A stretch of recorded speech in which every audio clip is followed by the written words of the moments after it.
좋으신 아버지 하나님 감사합니다. 하나님 6월 마지막 주로서 또한 올해 우리의 주신 2020년도에 정확히 절반을 잘 마무리하게 하는 그런 주일로서 주님 앞에 이렇게 나왔습니다. 하나님 올해 2020년도 절반의 기억 중에는 코로나가 대부분인 것 같습니다. 시작부터 참 많은 일들이 있었고 지금까지도 그 상황이 종결되지 않고 있으며 우리의 삶에 벌써 많은 부분이 코로나로 인해서 변화돼 버리고 우리가 살아가는 그 모든 모습들 자체에 큰 변화를 만들고 말았습니다. 예배에 있어서도 큰 변화가 있었습니다. 그리고 지금 우리 그 변화 한가운데서 그것을 맞아들이고 있습니다.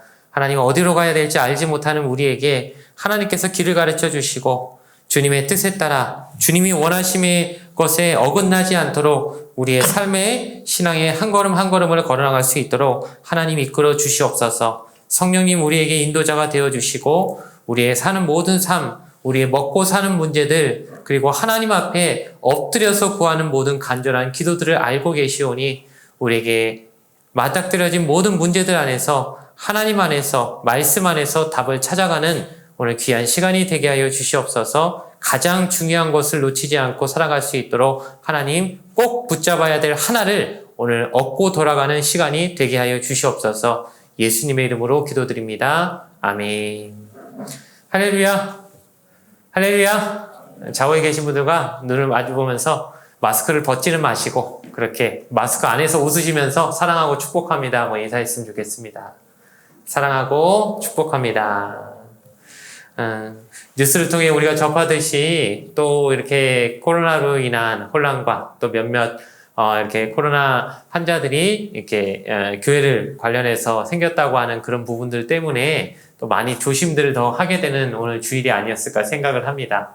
어떤 분들은 그렇게 얘기를 합니다. 구약 성경 또 혹은 성경책 안에도 보면은 많은 전염병에 대한 내용들이 있었습니다. 그 전염병이 때로는 하나님의 징벌로서 오기도 하고 또 우리에게 어떤 문제를 해결해주는 열쇠로서 오기도 했지요. 예를 들어서 애굽에 임했던 전염병 같은 경우에는 하나님의 백성들을 구해내기 위한 하나님의 하나의 장치였고 또 어떨 때는 이스라엘 민족이 하나님 앞에 회개하지 않았을 때 하나님이 때리시기 위한 그런 도구로서 쓰기도 하셨습니다. 하지만 지금 우리에게 임한 이 코로나가 하나님의 벌이거나 혹은 하나님의 진노라고 우리가 섣불리 단정할 수도 없고 우리가 알 수 없는 부분에 대해서는 우리가 말하지 말아야 되고 하나님의 뜻을 구하면서 이 가운데서 역사하신 하나님을 구해야 되겠다라고 생각을 하게 됐습니다.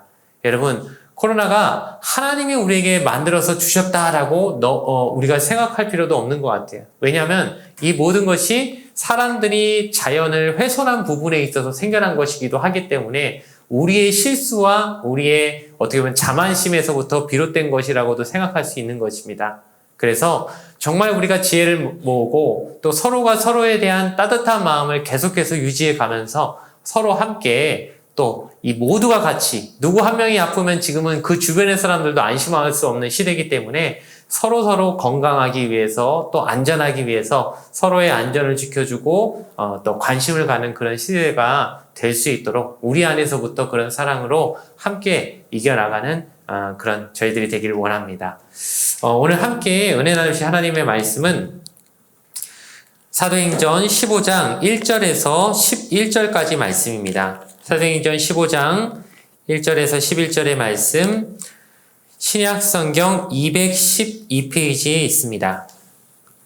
사도행전 15장 1절에서 11절까지 말씀입니다. 신약성경 212페이지에 있습니다. 찾으셨으면 우리 한 절씩 교대로 읽도록 하겠습니다. 사도행전 15장 1절에서 11절의 말씀입니다. 어떤 사람들이 유대로부터 내려와서 형제들을 가르치되 너희가 모세의 법대로 할례를 받지 아니하면 능히 구원을 받지 못하리라 하니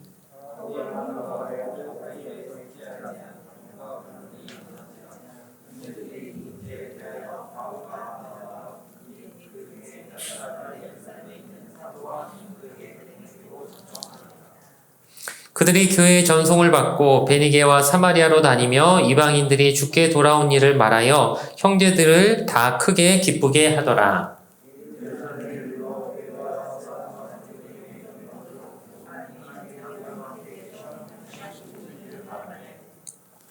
바리새파 중에 어떤 믿는 사람들이 일어나 말하되 이방인에게 할례를 행하고 모세의 율법을 지키라 명하는 것이 마땅하다 하니라.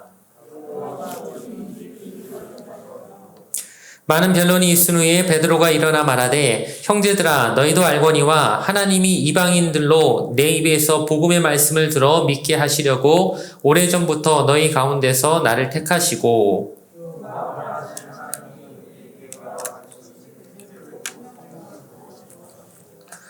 믿음으로 그들의 마음을 깨끗이 하사 그들이나 우리나 차별하지 아니하셨느니라.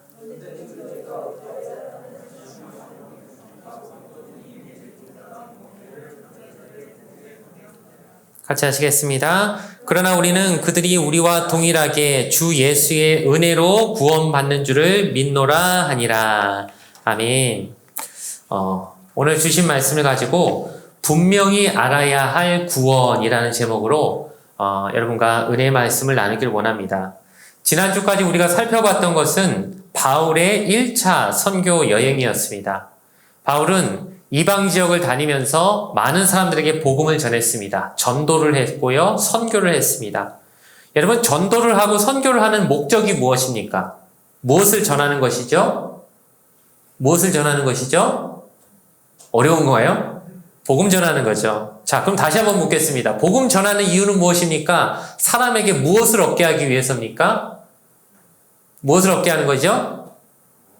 구원을 얻게 하는 것입니다. 예. 그러면은 우리가 궁극적으로 전도를 하는 이유, 바울이 선교를 했던 이유, 전도를 했던 이유를 말하자면 구원이 목적인 것입니다. 궁극적인 이유는 구원받게 하려고, 구원을 얻게 하려고 전도하고 선교하고 복음 전했던 것입니다.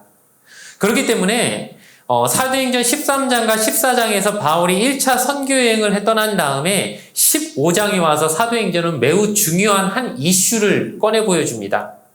쭉 계속 바울의 1차, 2차, 3차, 4차 전도여행을 계속해서 이야기해도 될 것인데 의도상 이 시점에서 이 이야기, 중요한 이야기를 꺼내기 위해서 잠시 선교의 이야기를 멈추고 이 얘기를 꺼내게 돼요. 그게 뭐냐면은 오늘부터 2번 정도 거쳐서 할 건데 예루살렘 회의라고 하는 것이에요. 자, 여러분 이 정도는 알아두셔도 좋습니다. 상식입니다. 예루살렘 회의입니다. 이 예루살렘 회의가 왜 생겨나게 되느냐? 바로 많은 이방인들이 그리스도인이 되기 시작하면서 기독교 안에서, 당시 초기 기독교 안에서의 하나의 논쟁이 되고 또 서로 의견이 갈라지는 부분을 좀 종합해서 정리할 필요가 있을 것 같아서 이런 회의가 열리게 된 것입니다. 무엇에 관한 문제였냐면 바로 구원에 관한 것이었습니다. 우리가 제일 중요한 것은 영혼의 구원입니다. 여러분 믿으십니까? 구원받은 것이 제일 중요한 문제입니다. 그런데 이 부분에 대해서 서로 이견이 생겼습니다. 어떻게 해야 구원받는 것인가? 또 누가 그럼 과연 구원을 받은 것인가에 관해서 믿는 사람들 안에서 서로 다른 의견들과 논쟁들이 생기다 보니까 이것을 한번 정리를 해줘야 되겠다라는 뜻에서 많은 사도들이 모여서 회의를 한 것이 예루살렘 회의인 것입니다. 왜 이것이 중요하냐면 아까도 얘기했지만 제일 우리가 신앙생활하는 중요한 목적이 구원인데 이것에 대해서 서로 생각이 다르고 정립이 되어 있지 않으면 어떤 사람들은 저 사람은 구원받은 것이다, 어떤 사람은 아니다, 저 사람은 구원받은 거 아니다, 이런 식으로 서로가 서로 혼란스러워하고 어렵게 생각하고 누군가는 지금 내가 구원을 받았는지 못 받았는지, 받았다면 왜 받은 것인지, 무엇이 근거가 되는 것인지 서로 전부 생각하는 게 다르다면 복음을 전하고 전도하고 선교하는 자체가 무의미해지기 때문에 바로 이 선교 여행보다도 중요하지만 그 구원에 관한 문제를 확실히 정리하기 위한 예루살렘 회의의 내용이 중간에 들어오게 된 것이에요. 그래서 여러분 사도행전은 총 28장인데 딱 중간이 되는 15장에 예루살렘 회의가 등장하게 되는 것을 많은 신학자들은 의도가 있다고 얘기를 합니다. 왜냐하면 그만큼 중간 지점에서 한번 정리가 필요한 시점에서 꼭 이 부분을 짚고 넘어가야 됐기 때문에 바로 사도행전에서 예루살렘 회의가 15장에 등장하는 것이다 라고 다 생각을 하고 있습니다. 바로 그 베드로가 고넬료에게 복음 전했던 내용을 우리가 한번 살펴봤습니다. 고넬료는 로마 백부장이었죠. 로마인이었습니다. 이방인이고 헬라인인 것이죠. 그런 사람에게 베드로가 복음을 전했더니 성령이 내려와서 그들이 그리스도인이 됩니다. 자, 그 당시 유대인들의 생각은 하나의 고정관념이 있었습니다. 구원은 유대인들만 받는 것이다. 이방인들에게 복음 전하는 것은 무의미하다. 왜냐? 저들은 어차피 구원받지 못할 것이기 때문에. 그런데 베드로가 그들의 집에 가가지고 그 전에 일단 환상을 한번 봤죠. 하늘에서부터 먹지 말아야 할 부정한 것들이 보자기에서 내려왔는데 먹지 않겠다고 하니까 하나님이 내가 깨끗하다고 했는데 네가 왜 더럽다고 하느냐라고 하면서 먹으라고 환상을 보여주시고 그리고 나서 이방인들에게 보내셨어요. 그리고 이방인들에게 복음을 전했더니 그들이 믿고 성령을 받더라는 것이죠. 하나님이 그들도 택하셨더라는 것이죠. 그런데 여전히 유대인들의 머릿속에 뭐가 있습니까? 당시 그들의 영적인 선민의식, 우월의식이 있어가지고 이방인들을 소위 말해서 거의 개처럼 취급했습니다. 여러분 집에서 키우는 강아지가 어느 날 우리 강아지가 어제 있잖아 성령 받았어. 성경을 읽더니 갑자기 기도하기 시작하더니 방언을 말하면서 오늘 아침에 보니까 눈물 뿌리면서 회개 기도하더라고. 그리고 어제부터는 우리 가정 예배에 우리 강아지가 같이 드리기 시작했어. 라고 누가 얘기한다면 여러분 뭐 어떻게 생각하시겠어요? 미쳤나 이럴 거 아니에요? 말도 안 돼. 무슨 소리야? 하고 생각하는 것처럼 여러분 놀랍게 생각하지 마십시오. 2000년 전에 어떤 유대인이 베드로의 얘기를 들었으면 그렇게 여겼을지 몰라요. 내가 어제 고넬료라고 하는 이방인에게 가서 복음을 전했더니 그 사람이 예수를 믿게 됐어. 구원을 받게 됐어. 그 소리를 똑같이 들었을지도 몰라요. 말도 안 돼. 무슨 이방인이 어떻게 예배를 드려? 이방인이 어떻게 하나님을 믿어? 이방인이 어떻게 구원을 받아? 그거 똑같이 지금 아까 얘기했던 것처럼 우리 집 강아지가 예배 드렸어. 우리 집 강아지가 구원 받았어. 성령 받았어. 막 이런 말 하는 것처럼 말도 안 되는 얘기로 들릴 정도로 당시 사람들에게 고정관념이 이방인은 구원을 못 받는다는 거였어요. 그런데 고넬료를 필두로 이제 이방인들이 1명, 2명 구원을 받기 시작하더니 바울같이 본격적으로 이방인들을 대상으로 전도여행을 하고 선교여행을 하면서 이방인 중심의 교회들이 생겨나기 시작하는 거예요. 대표적인 것이 바로 안디옥 교회죠. 안디옥 교회처럼 이제 헬라 지역과 이방 지역에 이방인들을 중심으로 한 교회들이 생겨나기 시작하니까 기존에 많은 수를 차지했던 특별히 예루살렘 교회는 대부분이 유대인이었을 거 아닙니까? 그럼 유대인 신자들이 봤을 때 저 이방인 신자들 최근에 믿기 시작했는데 뭔가 좀 부족해. 뭔가 2% 모자라. 우리가 그 부분을 채워줘야 되겠어 하면서 오늘 본문의 1절에 보니까 어떤 유대인들이 그 지역을 이방인 교회들을 쭉 훑어다니면서 그들에게 말하기 시작한 좀 변질된 복음들, 좀 잘못된 가르침들을 오늘 만나게 되는 것입니다. 오늘 우리도 이 내용을 중요하게 생각해야 됩니다, 여러분. 왜냐? 여러분에게서 제일 중요한 것이 바로 구원이에요. 구원을 어떻게 얻는 것인가? 구원이 무엇인가? 여기에 있어서 여러분 조그마한 오해나 잘못된 생각이 없도록 오늘 말씀에 특별히 그 부분에 초점을 맞추면서 여러분과 저에게도 확실히 알아야 될 중요한 답을 오늘 꼭 얻고 돌아가게 되시기를 주님의 이름으로 소원합니다.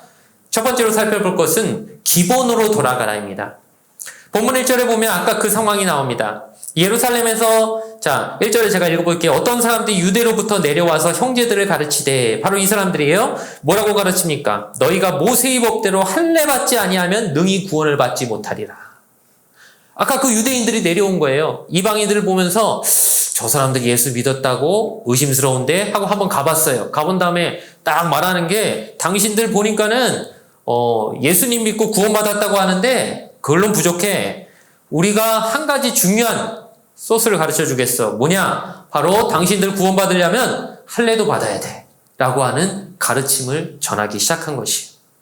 여러분, 구원은 오직 믿음으로 받는 것입니까? 아니면 믿음 외에도 다른 것이 필요한 것입니까?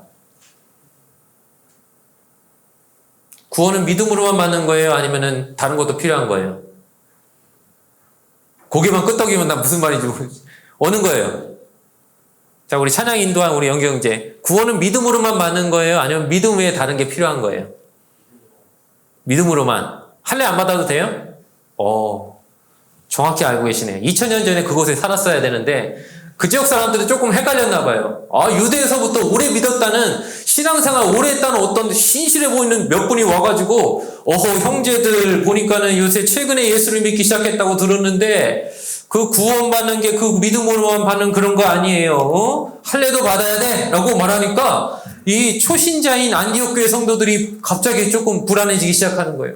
우리한테 가르쳐 주신 바울 사도님하고 바나바 사도님은 그렇게 말씀 안 하셨는데 할례가 필요한 건가요? 하니까는 우리가 신앙생활을 몇 년을 했는데 우리 말 들으면 된다고. 그 믿음 갖고 다 되는 게 아니라고 꼭 이것도 필요한 거라고 얘기하니까 이 사람들이 막 흔들리기 시작하는 것입니다. 여러분, 이들이 흔들리니까 저렇게 믿음이 부족해서 그래 라고 할지 모르겠습니다. 근데 여러분은 과연 확실하신가요? 여러분 지금 100% 나 구원 받았다고 확신이 있으십니까? 있으시면 한번 손 들어 보실래요? 나는 확실히 구원 받았어요.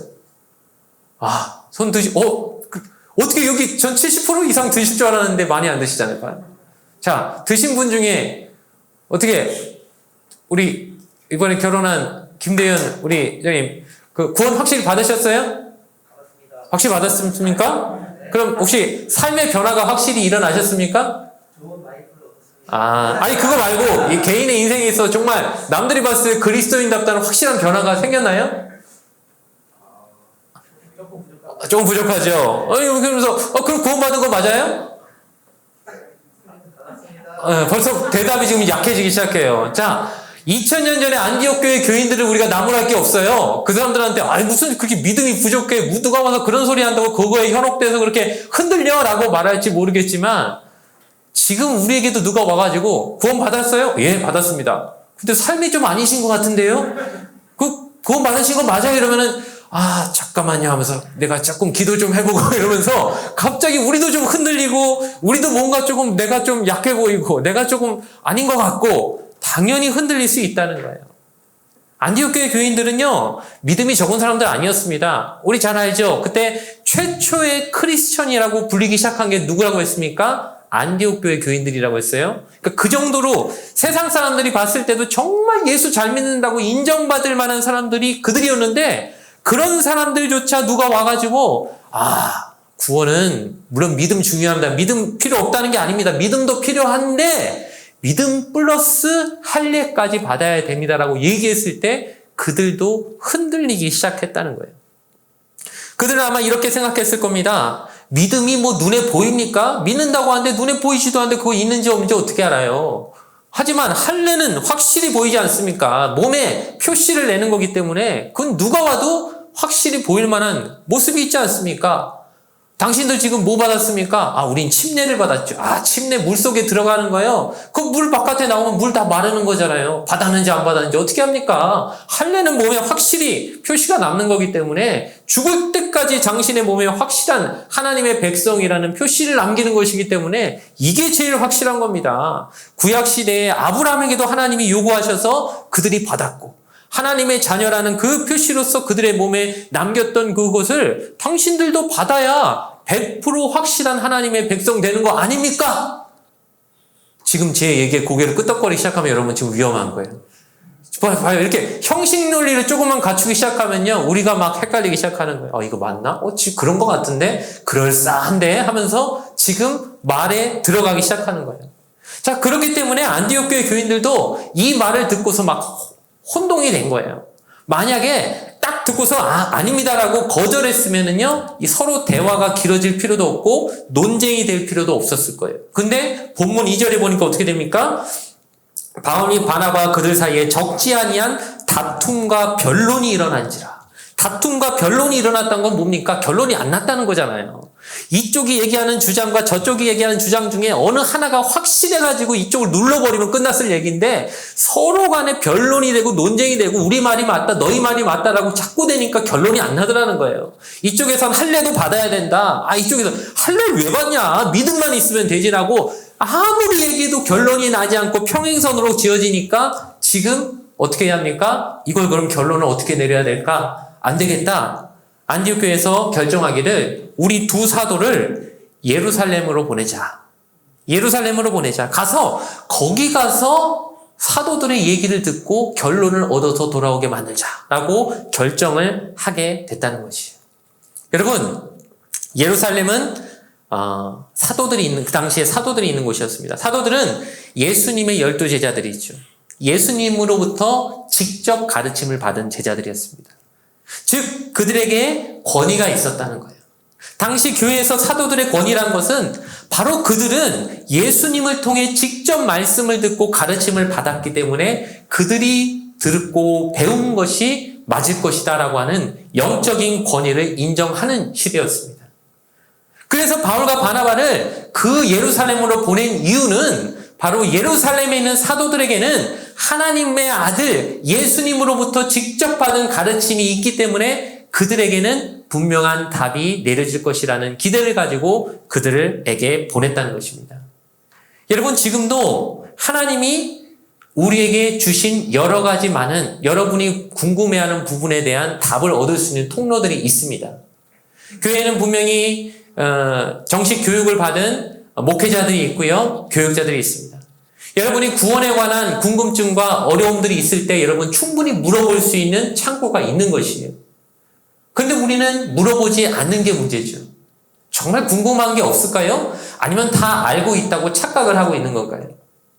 아까도 제가 몇 번의 질문을 드렸더니 몇몇 사람들이 어려워하고 난색을 표하고 좀 흔들려할 수 있는 부분들, 근데 사실 그건 굉장히 초보적인 질문이었습니다. 훨씬 더 교묘하고 훨씬 더 단계가 높은 어떤 이단들이 와서 여러분에게 질문을 하고 어떤 의심점을 가져다주고 당신의 구원을 흔들려고 하는 어떤 목적을 가지고 질문을 던졌을 때 여러분 그 부분에 대한 모든 대비가 다 돼 있냐는 거예요. 대부분 그렇지 않습니다. 그런데도 불구하고 난 잘 믿고 있어. 난 된 거 아니야? 이 정도면 구원에 대해서 난 다 알아라고 하는 식의 우리가 나도 모르는 자만심에 빠져 있는 거라는 거죠. 모르면 물어봐야 됩니다. 잘 모르겠으면 답을 구하려고 노력을 해야 됩니다.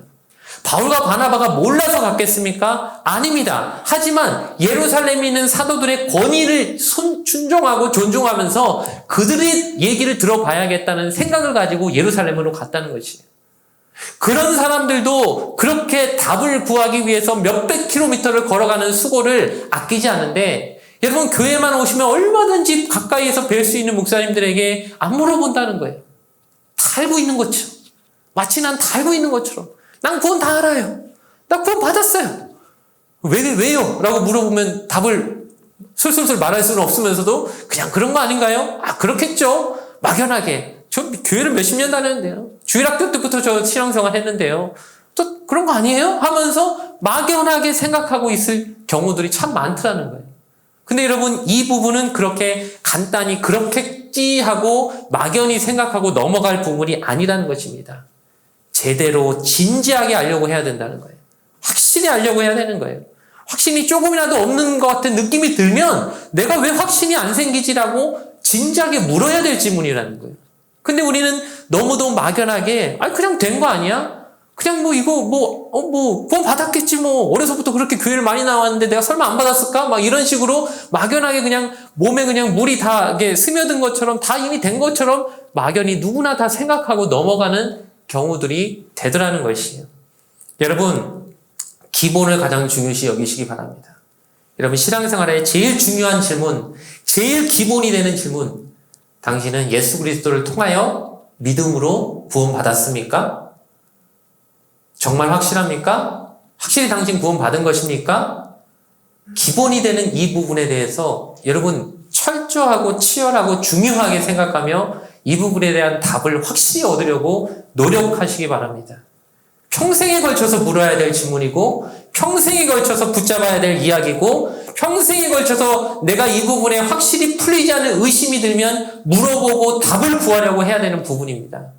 막연하게 그냥 그렇겠지 평소에 하나도 관심 없다가 그냥 나의 영혼을 건 문제인데 나 앞으로의 이제 영혼에 관한 문제인데 내가 죽고 나서도 그 이후의 일들까지 결정해야 될 문제인데 우리는 너무도 관심 없이 지금 현재 오늘 나 점심에 뭐 먹을까? 나 무슨 옷 사지? 뭐 하지? 이런 거에 대한 관심보다 훨씬 적은 관심을 거기에 쏟고 살고 있는 건 아니냐는 거예요. 진짜 관심 가져야 될 부분이고 정말 기본이 되는 부분이고 정말 알려고 노력해야 되는 이 부분에 대해서 너무 관심도 없고 책 한 권 읽지도 않고 구원에 관련된 책 한 권 읽지도 않고 질문 한번 하지 않고 넘어가고 있는 그런 신앙생활이 아닌가. 기본을 다시 한번 돌아가는 여러분 되기를 주님의 이름으로 소원합니다. 두 번째로 살펴볼 것은 잘못된 확신입니다. 자, 예루살렘에서부터 온 그 유대인들이 말한 얘기들, 잘못된 구원관입니다. 제가 확실히 말씀드리겠습니다. 할례받아야 구원받는다는 거 잘못된 겁니다. 근데 중요한 거는 뭐냐면은 그들은 그 잘못된 구원관을 가지고 있으면서도 담대하고 확실하게 전하는 거예요. 얼마나 확신 있고 담대하게 전했던지 듣는 사람들이 듣고 불안해하고 헷갈릴 정도예요. 왜냐? 너무도 확실하게 전하니까. 당신들 구원받은 거 아닙니까? 우리처럼 할례받아야 구원받은 것이지, 아이 그 믿음 갖고 보이지도 않는, 눈에 보이지도 않는 믿음 가지고 있다고 구원받았다고 누가 그래요? 당신 구원 못 받았어요. 확신 있게 전하니까요, 구원받은 사람들이 헷갈리기 시작하는 거예요. 여러분, 안디옥 교회 교인들은 구원받은 거예요?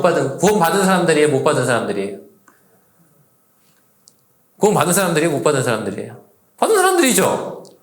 근데 왜 받은 사람들이 그 잘못된 사람들 앞에서 확신 있게 말을 못 하나요? 확신이 없기 때문에.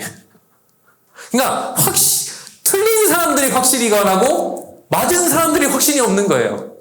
예전에 중고등학교 때도 시험 치고 나면요, 쉬는 시간에 꼭 답 맞춰보는데 틀린 애가 막 확실하게 얘기해요. 야, 이거 3번이야! 하면서 막 답 2번인데. 그 2번 적은 애는 오히려 이상하게 좀 헷갈리게 적어가지고, 2번 아니었어? 그러면서, 3번이 와, 3번 찍은 애가 3번 맞아, 3번이야! 이러면서 막 우기면은 2번 찍은 애가, 나 틀렸네! 이러면서 막 울고 있고, 3번은 막 맞았다고 하고, 점수치 매기면 어떻게 됩니까? 2번이 맞은 거예요. 그런 경우들이 생긴다는 거예요.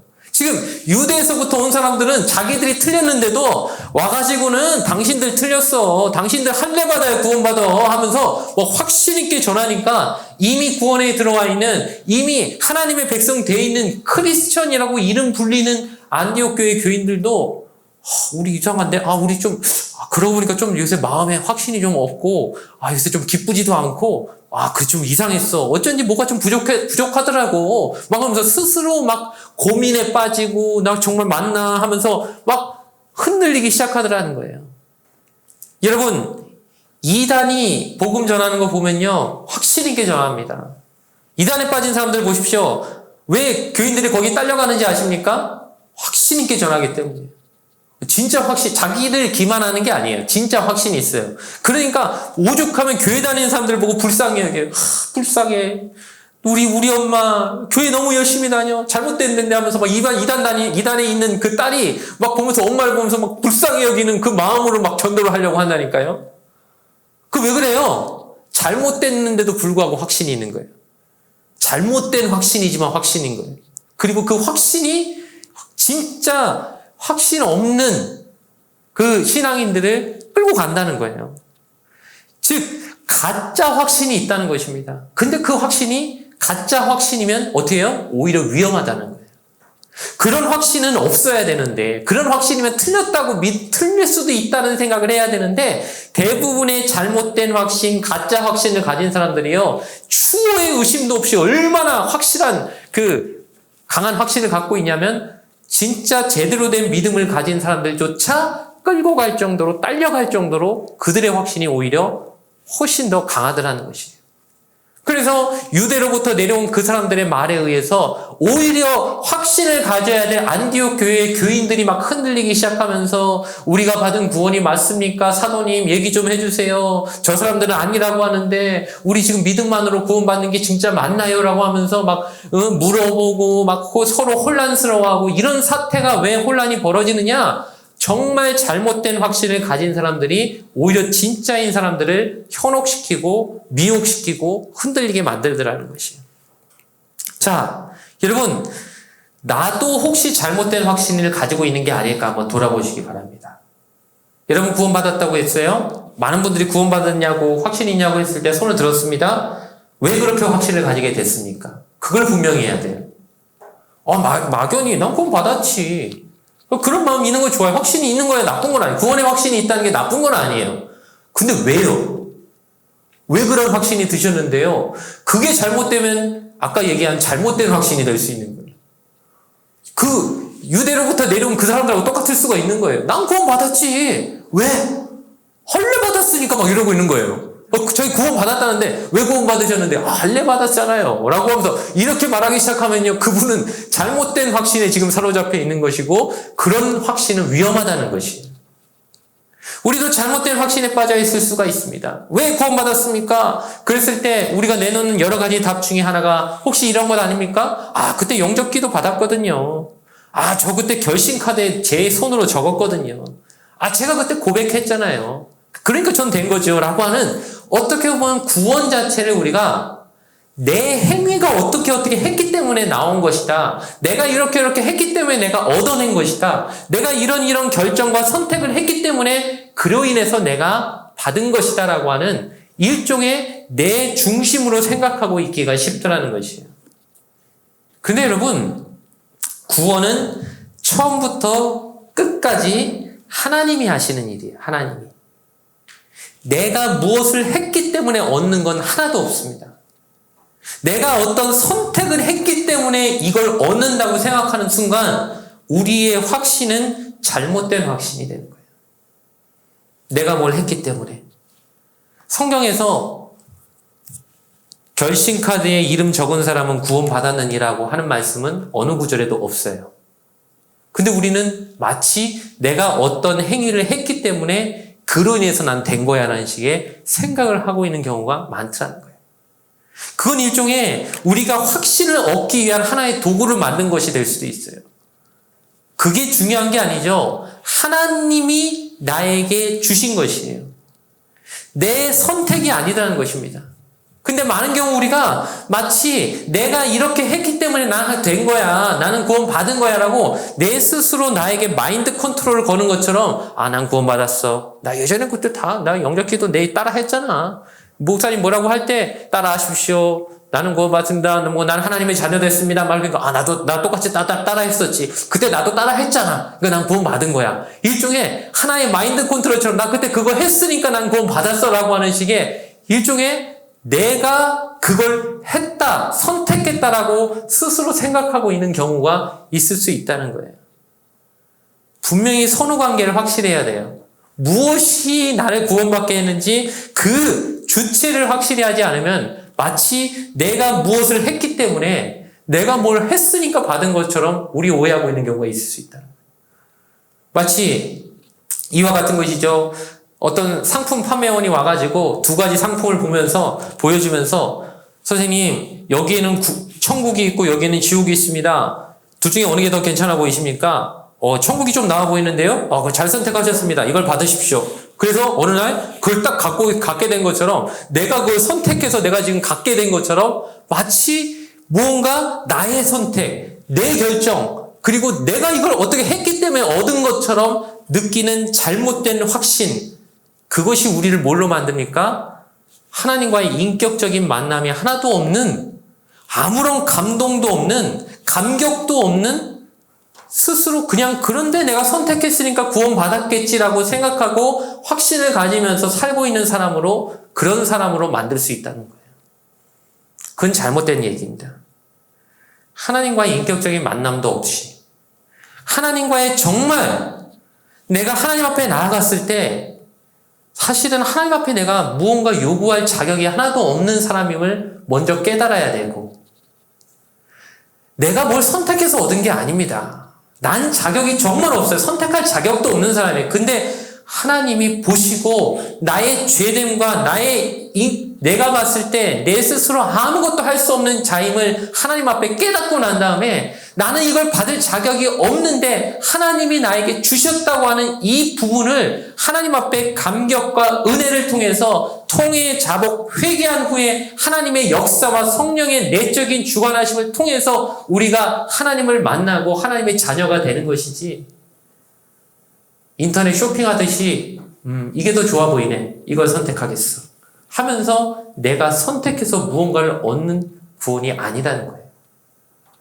여러분, 우리가 잘못된 확신 안에 사로잡혀 있을 수가 있습니다.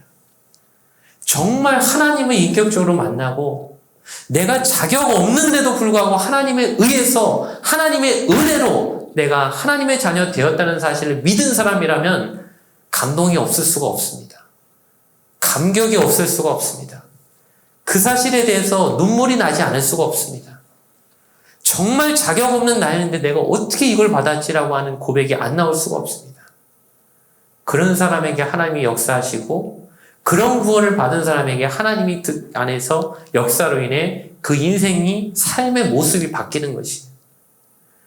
그래서 초대교회 성도들이 사람들로부터 인정을 받고 크리스천이라고 소리 듣고 세상의 빛이요 소금이라고 인정받을 수 있었던 부분은 그들에게 있어서 그 구원은 그냥 내가 뭘 해서 얻은 게 아니라 나는 자격 없는데 하나님이 주신 은혜라고 하는 분명한 깨달음과 그 부분에 대한 확신이 있었기 때문입니다. 여러분, 잘못된 확신에 빠지지 말길 바랍니다. 왜 구원받으셨습니까? 왜 구원받았다고 확신하십니까? 내가 뭘 했기 때문에요. 아직도 내가 뭘 했기 때문에 받았다라고 하는 말로서, 생각으로서 여러분 안에 확신이 계시다면요. 어려서부터 난 주일학교 다녔어요. 나 어려서부터 찬양 엄청 많이 불렀어요. 설교 되게 많이 들었어요. 내가 뭘 했기 때문에? 아니요. 하나님의 전적인 은혜입니다. 아무 자격 없는 오직 은혜로 받았다는 이 부분에 대해서 여러분 분명하고 바른 확신 가운데 서 계실 수 있게 되길 주님의 이름으로 축원을 드립니다. 마지막으로 살펴볼 것은 오직 은혜라는 것이에요. 본문 11절 말씀을 보면 베드로는 이렇게 말합니다. 그러나 우리는 그들이 우리와 동일하게 주 예수의 은혜로 구원받는 줄을 믿노라 하니라. 구원에 있어서는 오직 은혜라고 하는 이 사실을 마지막까지 베드로가 말하고 있는 것입니다. 여러분, 자칭 그리스도인들이 있습니다. 스스로 말하길 난 그리스도인이야. 스스로 말하길 나는 구원받았어 라고 하는 것입니다. 매우 위험한 것입니다. 유대에서부터 내려온 사람들이 바로 그런 사람들이었습니다. 자기들은 구원받았다고 확실히 믿었습니다. 자기들은 하나님의 자녀가 됐다라고 확실히 믿었습니다. 그 이유는 무엇이었습니까? 왜 구원받았다고 그들은 믿었습니까? 할례 받았기 때문에. 자기가 뭘 했기 때문에. 내가 뭘 했기 때문에.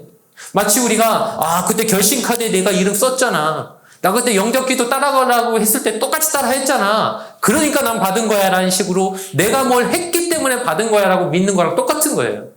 할례 받았다고 난 구원 받은 거야 라고 믿는 것이나 내가 지금 어려서부터 나 교회학교 나왔잖아. 한 주도 빠지지 않았잖아. 52주 한 번도 안 빠졌잖아. 그러니까 난 받은 거지 라고 믿는 거랑 뭐가 다르냐는 거예요. 똑같은 거잖아요. 여러분, 우리가 구원과 은혜에 관해서 내 거를 조금이라도 1%라도 여기 집어넣는 순간 우리가 잘못된 확신을 가지고 있는 것이에요. 내 노력, 내 공로가 아니라는 것이에요. 바울과 바나바가 예루살렘까지 왔는데 예루살렘에도 여전히 어떤 사람들이 있는가? 4절과 5절을 제가 한번 읽어드리겠습니다. 예루살렘에 이르러 교회와 사도와 장로들에게 영접을 받고 하나님이 자기들과 함께 계셔 행하신 모든 일을 말하매 바리새파 중에 어떤 믿는 사람들이 일어나 말하되 이방인에게 할례를 행하고 모세의 율법을 지키라 명하는 것이 마땅하다 하니라. 예루살렘에도 여전히 이런 사람들이 있는 거예요. 바리새파 출신의 그리스도인들이 있는데 이들이 하는 말은 뭡니까? 저들도 이방인들도 할례 받게 해라. 저들도 모세의 율법 지키게 해라. 라고 하는 이런 요구를 하는 사람들이 있더라는 것이에요. 이 사람들은 어떤 사람들입니까? 내가 뭘 해야 구원받는다고 믿는 사람들입니다. 여러분, 우리 가운데도 여전히 이렇게 생각하는 사람들이 있을 수 있습니다. 이들은 성경을 모르는 사람들이 아니었습니다. 오히려 너무 잘 아는 사람들이었습니다. 바리새파 사람들은 율법을 너무 잘 알아요. 성경을 너무 잘 알아요. 너무 많이 아는 그것이 그들에게 확신입니다. 너무 많이 아는 그것 때문에 그들은 자신들이 뭘 잘했기 때문에 구원받았다, 하나님의 자녀 됐다고 믿는 사람들이었어요. 그래서 이방인 중에 그리스도인 된 사람들에게도 요구하는 것입니다. 너희도 할례 받아야 된다. 너희도 율법 지켜야 된다. 그래야 구원받는 것이다. 하나님의 은혜 때문에 구원받는다는 그런 말이 어디 있느냐? 너희가 그래도 뭘 해야지. 은혜도 은혜지만 너희도 뭘 좀 해야지. 어떻게 너희 그 은혜만으로 어떻게 구원을 받냐? 말이 안 된다. 라는 식으로 말하기 시작하는 게 바로 성경을 잘한다고 하고 배우길 많이 배웠다고 하고 하나님에 대해서 잘한다고 하는 사람들이 하는 말이었다는 것이에요. 여러분, 만약 구원이 은혜가 아니라 은혜 한 90%에 내 노력 10%라도, 그러니까 다 은혜는 아니고 그건 너무 심하잖아. 은혜 100%를 좀 너무했지. 나도 좀 해야지. 은혜 한 95%까지나 인정해주고 그래서 네 노력 5%좀 들어가야지. 좀 노력해야지. 뭐가 좀 해야 되는 거 아니야? 라고 하는 식으로 뭔가 아쉬움이 있어서 거기에 내 노력을 1%라도 넣는 순간 여러분 그 구원은 무너지는 거예요. 흰 물감에다가 검은색 잉크 한 방울만 떨어뜨려도 흰색이 안 된다는 사실 아시죠? 회색이 되지 흰색이 될 수 없어요. 온전한 흰색이 안 되고 검은 물감 한 방울만 떨어지는 그 순간 순백색이 되지 않아요. 회색이 되죠. 내 노력이 어떻게 내 노력을 하나도 안 넣습니까? 어떻게 전적인 은혜라고 할 수 있습니까? 내가 그래도 뭘 좀 해야죠. 내가 뭐라도 했어야죠. 내가 한 게 있으니까 그래도 내가 지금 확신을 가지고 있는 거 아닙니까? 내가 그때 뭘 했어요. 내가 그때 뭘 하나님 앞에 그래도 내가 이 정도는 했어요라고 하는 내가 뭘 했어요라고 말하는 그것이 내가 지금 구원받았다고 혹시 내 확신을 가지게 만드는 이유가 되고 있다면 여러분 그걸 빨리 빼내야 돼요. 그걸 빨리 빼내야 돼요. 순도 99.9%도 모자라요. 100%가 되게 빼내야 돼요. 내가 뭘 했어요. 내가 뭘 했거든요. 아니요. 그건 아무 의미가 없어요. 그건 빨리 빼내야 돼요. 그것 때문에 다른 사람을 혼란스럽게 만들고 있는 거예요. 그 확신 있다는 사람들이 잘못된 확신 가지고 얘기하기 시작하니까 잘 나가고 있는 그 안디옥 교회 교인들까지 흔들리게 만드는 거예요. 너희 환례 받아야 돼. 너희 뭐 율법 지켜야 돼. 정말 이 사람들 잘 믿고 있는 사람들한테 가가지고 이상한 확신을 갖고 잘못된 확신을 갖고 있는 사람이 잘못 가서 얘기했더니 잘 믿고 있는 사람들까지 흔들리게 만드는 거예요. 여러분 제대로 알아야 됩니다. 모르시겠으면 물어보세요. 아까도 얘기했죠. 구원에 관해서 잘 모르겠으면 물어보세요. 구원에 관해서 의심이 들면 알려고 하세요. 왜 잘못된 확신을 가진 채 다른 사람들까지 흔드냐는 거예요. 제일 문제 아닙니까? 나도 틀렸으면 나만 틀린 게 문제가 아니라 내 잘못된 지식으로 인해서 다른 사람들도 지금 헷갈리게 만들고 있는 거예요. 그 사람들이. 여러분 은혜라는 것은 선물이라는 뜻입니다. 헬라어로 은혜라고 하는 것은 공짜라는 뜻이에요. 공짜는 뭔지 아시죠 여러분? 내가 뭘 돈 주고 살 수 있는 게 아니에요. 선물이에요. 선물. 선물은 무엇입니까? 선물은 주는 사람의 마음입니까? 받는 사람의 마음입니까? 누구한테 가가지고 막 멱살 흔들면서 선물 빨리 줘! 할 수 있나요? 아니잖아요. 선물 주는 사람이 주고 싶을 때 주는 거지 내가 가가지고 선물 내놔 이렇게 할 수 있는 게 아니잖아요. 내가 뭘 해서 얻을 수 있는 게 아니란 말이에요. 선물은 주는 사람의 마음이에요. 100% 주고 싶네? 주는 거예요. 어제 줬는데요? 또 주고 싶어. 오늘 또 줄 거야. 하면서 주는 사람이 또 주고 싶으면 또 주는 게 선물입니다. 주는 사람 마음인 거예요. 하나님의 은혜라고 하는 건 무엇입니까? 하나님의 마음인 것입니다. 내가 뭘 해서 얻는 게 아닙니다. 하나님의 마음이, 하나님의 뜻이 나를 구원하기 위해서 하나님의 마음을 여셨기 때문에 내가 구원을 얻게 됐다는 이것을 우리가 잊어서는 안 된다는 거예요. 은혜로만 들어가네. 제가 오늘 참 그 찬양을 부르고 싶었어요. 근데 어쩌다 보니까 오늘 그 찬양을 다른 못 불렀지만은 여러분 한번 그 은혜로만 들어가네 그 찬양을 아실 겁니다. 은혜로만 들어가네. 은혜로만 산다네. 내 것이 아닌 어린 양의 보혈로 범죄한 우리가 어찌 서리요. 어린 양의 보혈이 깨끗게 하시네. 은혜로만 들어가네. 은혜로만 산다네. 여러분 우리가 은혜로만 하나님 앞에 들어가고 하나님 앞에 나갈 수 있는 거예요. 범죄한 우리는 하나님 앞에 감히 나설 수 없습니다. 구약시대 율법으로 말하자면 우리 이 자리에 있으면 다 죽는 사람들이에요. 왜? 범죄한 사람은 제사 드리러 오면 안 돼요. 그 지성소 앞에 특별히 들어갈 수 없는 거예요. 대제사장만 1년에 한 번에 들어가는 그 지성소 앞에 아무나 나갈 수 없죠. 범죄한 사람 특별히 나가면 안 되죠. 가면 죽는데요. 하나님 앞에 선다는 건 굉장히 두려운 일이었습니다. 근데 우리가 범죄한 우리가 그 앞에 설 수 있었던 것은 온전히 은혜 때문인 거예요. 근데 우리가 죄 잔뜩 묻히고 세상에서 왔음에도 불구하고 그 앞에 뻔뻔하게 앉아있을 수 있는 이 자체가 은혜임을 잊고 하나님 앞에 그래서 내가 예전에 뭐 했잖아요 라고 하면서 난 당연히 자격이 있어서 여기 온 거죠 하면서 딱 앉아있다고 하면은 우리가 하나님의 은혜를 오해하고 있는 것이고 잘못된 확신을 가지고 이 자리에 앉아 있는 것이라는 것입니다. 사랑하는 여러분, 바른 확신, 제대로 된 확실한 구원에 대한 관념을 오늘 정립하고 가실 수 있게 되기를 바랍니다. 어떤 이단이 와서 여러분을 흔들려고 해도 여러분 흔들리지 않을 분명한 구원의 확실한 개념과 그 부분을 문제를 해결하고 가시는 여러분 되길 바랍니다.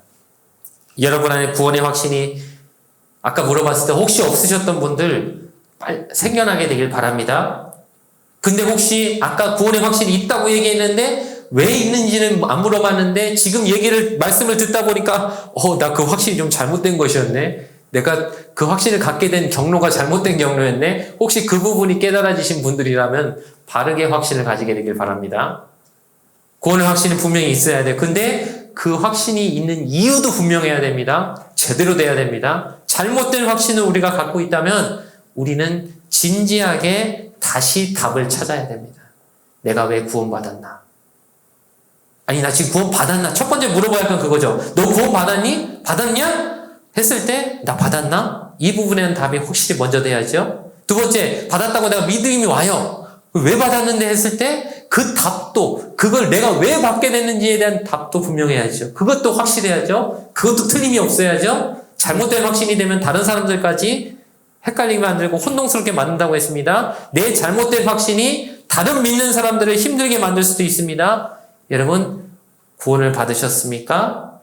받으셨다면 왜 받으셨습니까? 이 부분에 대한 분명한 답을 찾게 되시는 여러분 되길 바랍니다.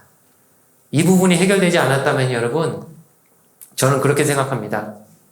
가끔 그러죠. 우리가 교회 오면은 기뻐하십시오. 평안하십시오. 삶의 기쁨을 얻으십시오. 힘을 얻으십시오. 평안을 얻으십시오. 참된 힘을 얻으십시오. 이렇게 얘기하지만요. 저는 가끔 그런 생각을 해요. 배가 엄청 고픈 사람이 있어요. 배가 너무 고파갖고 정말 아무 안 먹으면 지금 한 발짝도 못 움직일 정도로 힘이 다 빠져있는 사람한테 누가 옆에 와가지고 평안을 얻으십시오. 힘을 얻으십시오. 기쁨을 소유하십시오. 마음에 안식을 얻으십시오. 이렇게 얘기하면 그 사람이 속으로 어떻게 배고파 죽겠는데 뭔 소리야. 밥이라죠. 이러지 않겠습니까? 화장실이 진짜 급한 사람이 있어요. 지금 뛰쳐가 빨리 화장실 어디 찾아야 되고 이 부분을 해결하고 싶은데 누가 옆에 와갖고 왜 그렇게 안절부절 못하십니까? 마음의 평안을 얻으십시오. 힘을 얻으십시오. 기쁨을 소유하십시오. 무슨 소리야. 빨리 화장실 어디인지부터 이거부터 해결하게 해줘 하지 않겠냐는 거예요. 무슨 얘기를 하는 거냐면 여러분에게 진짜 중요한 그런 문제가 있어요. 그런 숙제를 해결 안 해놓고 기쁨 얻으라고 말 못합니다. 평안을 얻으라는 말은 말장난입니다. 근데 여러분 구원의 문제가 해결되냐는 거예요. 여러분 진짜 중요한 숙제가 여러분의 인생에 있어요. 그거 해결 안 하고 살 겁니까? 그런데 행복할 수 있을까요? 그런데 기뻐하라고 한다고 기뻐해주실까요? 진짜 중요한 문제가 아직 해결 안 됐는데 당장 급한 문제가 정말 해결해야 될 그 진짜 중요한 문제가 있는데 그게 해결이 안 됐는데 그 사람 보고 기뻐하라고 말하는 거, 그 사람 보고 행복하십시오라고 말하는 게 의미가 있을까요? 그 문제가 해결이 안 됐는데 여러분 그 문제를 해결하시라는 거예요. 그게 분명해야 됩니다. 구원받았는지 그리고 그 구원받은 이유가 분명한지 확실히 정확한 이유인지 그렇게 생각하는 이유가 분명한 것인지 여러분 이 문제가 해결되지 않은 이상 여러분에게 행복하라는 말, 평안하시라는 말, 안식을 얻으시라는 말이 아무 의미 없는 말이 될 수 있어요. 여러분 이 부분을 분명히 해결하시고 잘못된 확신이 아니라 바른 확신, 분명한 구원의 확신으로 살아가시는 여러분 되기를 주님의 이름으로 축원을 드리겠습니다. 잠시 기도하겠습니다. 좋으신 아버지 하나님 감사합니다. 오늘 아주 중요한 얘기를 했습니다. 우리가 참 잘 믿는다고 생각했을지도 모르고 잘 살아가고 있다고 생각했을 수도 있습니다. 그런데 우리 안에 잘못된 확신일 수도 있었다는 생각을 오늘 하게 된 것, 하나님 그런 질문을 하게 하신 것 참으로 감사합니다. 하나님, 내가 정말 제대로 된 믿음 안에 살고 있는지, 성령님이 지금 내 안에서 역사하고 있는 바른 믿음으로 내가 살고 있는지 다시 한번 돌아보게 하여 주시옵소서. 하나님 앞에서 내가 정말 변화된 거듭난 그리스도인으로 살고 있는지, 하나님의 은혜로 내 죄를 깨달아서 회개하고 예수님을 구주와 주님으로 영접한 믿음으로써 정말 구원을 얻었다고 확실히 믿고 있는 것인지, 아니면 다른 요소들이 들어간 불순결한 믿음을 잘못된 확신으로 받고 있는 것은 아닌지 다시 한번 분명히 따져보게 하여 주시옵고, 틀린 부분이 있다면, 빼내야 될 불순물들이 있다면 우리 마음속에서 빼내게 하여 주시어서 100% 은혜, 전적인 은혜, 하나님의 온전한 은혜로 하나님의 자녀로 살아가는 우리 모든 귀한 하나님의 사람들 다 될 수 있게 하여 주시옵소서. 이 문제는 간단한 문제가 아닙니다. 그냥 대충 덮고 넘어가서 살다가 끝날 문제가 아닙니다. 지금 당장 해결해야 될 문제입니다. 지금 당장 깨달아야 될 문제입니다. 깨닫지 못했다면 시급히 생각하게 하여 주시고, 묻고 찾게 하여 주시고, 열심히 구하게 하여 주시고, 흔들리는 부분이 있다면 빨리 붙잡게 하여 주시어서 하나님, 이 부분이 해결된 후에 영적인 참된 안식과 기쁨과 즐거움을 가지고 힘있게 이 세상을 살아갈 수 있는 하나님의 귀한 권속들, 자녀들, 백성들 되게 하여 주시옵소서. 예수님의 이름으로 축복하며 기도드렸습니다. 아멘. 드린 예물을 위해서 같이 기도하신 후에 주기도로서 예배를 마치도록 하겠습니다. 참으로 좋으신 아버지 하나님 감사합니다. 하나님, 세상이 참으로 많이 힘든 여러 가지 요소들이 있습니다. 그 중에서 최근에는 이 코로나라고 하는 부분들이 하나 더 얹혀서 그냥도 살기 힘든 시대에 더 어려운 상황들을 우리가 맞고 살고 있습니다. 하나님의 백성들, 힘들고 어려운 삶을 하나님은 결코 외면하지 않으시는 줄 우리가 믿습니다. 각자 처한 상황과 현실은 조금씩 다를 것이고, 그 안에서 더 힘든 사람도 있고 비교적 좀 나은 사람도 있을 수 있습니다. 하지만 하나님, 모든 사람에게 모든 것을 채워주시고도 남는 강하고 크신 팔이 있는 하나님께서 모든 사람들 한 명 한 명을 안아주시고 저들의 삶의 부족함을 채워주시고 지금 가장 필요한 그 부분을 해결하여 주시어서 하나님 안에서 정말 부족함이 없이 살아가는 놀라운 축복들을 이번 한 주간도 다 누리고 살 수 있게 하여 주시옵소서. 세상 속에서 그리스도인이라는 명패를 가지고 사는 것이 참으로 쉽지 않은 시대입니다. 그리스도인이라는 이름의 그 명찰을 달고 사는 것이 또한 많은 사람들에게 이유 없이 또 안 좋은 눈치를 받아야 되는 그런 상황도 우리가 맞고 있습니다. 하나님, 이건 역시 하나님 앞에서 우리가 감당해야 될 부분이라고 한다면 지혜롭고 선한 의도로서 좋은 관계들을 해치지 않으면서 이 세상에서 잘 살아갈 수 있게 하여 주시옵고, 중국에는 그것들을 통하여 그리스도가 더욱 영광받으시고 하나님의 나라가 더욱더 선하고 아름답게 펼쳐지는 것으로 쓰임받는 우리 한 사람 한 사람의 귀한 하나님의 일꾼들 세상 속에서 살아가게 하여 주시옵소서. 오늘 예배가 끝난 순간부터 생활의 예배는 또한 시작됩니다. 한 주간의 삶을 통하여 그 예배를 아름답고 또 하나님 앞에 영광되게 드린 후에 다음 주일날 또 반가운 모습으로 볼 수 있도록 하나님 지켜주시고 돌보아 주시옵소서. 감사드렸고 예수님의 이름으로 축복하여 기도드렸습니다. 아멘. 하늘에 계신 우리 아버지여, 이름이 거룩히 여김을 받으시오며 나라가 임하시오며 뜻이 하늘에서 이루어진 것 같이 땅에서도 이루어지이다. 오늘 우리에게 일용할 양식을 주시옵고 우리가 우리에게 죄지은 자를 사하여 준 것 같이 우리 죄를 사하여 주시옵고 우리를 시험에 들게 하지 마시옵고 다만 악에서 구하시옵소서. 나라와 권세와 영광이 아버지께 영원히 있사옵나이다. 아멘. 이제는 우리 구주 그리스도의 크신 은혜와 아버지 하나님의 넘치는 사랑과 성령님의 내주 인도 교통하심이 하나님이 은혜로 내가 구원받았음을 믿고 확신하며 또한 그렇게 굳세어진 확신으로 주변에 약한 믿음을 가진 사람들의 확신을 또한 강하게 만들어주기로 작정하는 모든 하나님의 권속들 그 머리 위에 또한 사정에 있어서 이 자리에 같이 예배를 드리지 못하였으나 영상으로 함께 예배에 동참한 모든 사람들의 머리 위에 영원토록 함께 하시기를 간절히 축원하옵나이다. 아멘.